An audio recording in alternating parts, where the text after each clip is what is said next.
Okay, Math 7, we are moving on to section 2.3, which is subtracting integers. So I would like you guys to take a second and notice that I've numbered my number lines. So I want you to pause my video and I want you to do the same thing. Go ahead and number them and then we will go through the problems. So after you number your number lines, we can take this and we can start at +3. So the first one would go from 0 to +3. And then we are going to take away 5. So if we are at +3 and we take away 5, that's 3, 4, 5. Where do we end up? We end up at -2. Our next one, I start at -4. And then I'm taking away 2 more, so I technically go 2 more negative, which would leave us at -6. My next one, I start at -7. Notice I labeled every other one. It doesn't mean that they're not there. This is just -3. It's between -2 and -4, just to save some space. So I'm at -7. Okay, this is where it gets a little tricky. I'm actually taking away 2 negatives. So if I take away 2 negatives, I go the opposite direction. And where do I end up? I end up at -5. And my last one here for the number lines, I start at +2.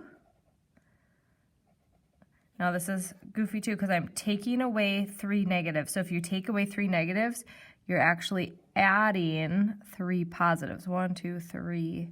I took away the negatives. So that brings us to +5.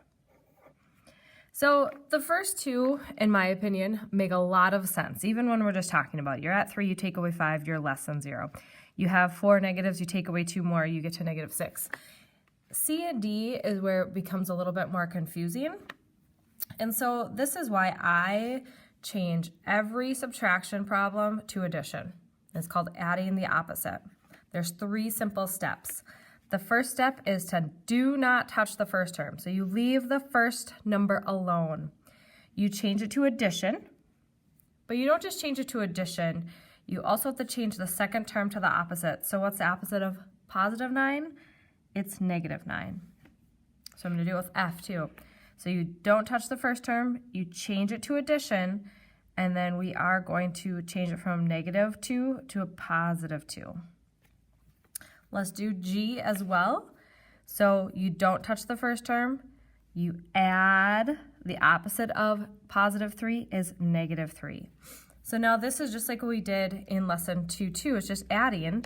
So if you have 5 on the positive team, 1, 2, 3, 4, 5, and 9 on the negative team, what do you have left over? You have a -4. This one, 9 on the negative team, 2 on the positive team. Well, the 9 wins, and how much do they win by? They win by 7. Letter G. 4 on the negative team plus 3 more on the negative team would give you a -7.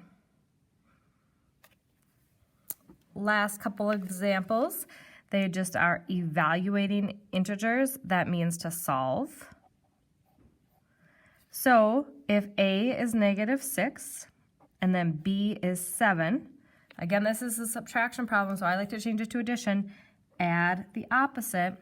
6 on the negative team plus 7 more on the negative team gives us a -13.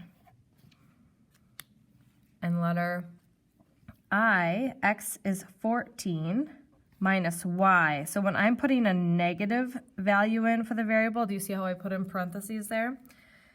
So you skip the first term, change it to addition, and then take your next term and change it to the opposite, which this would be a positive.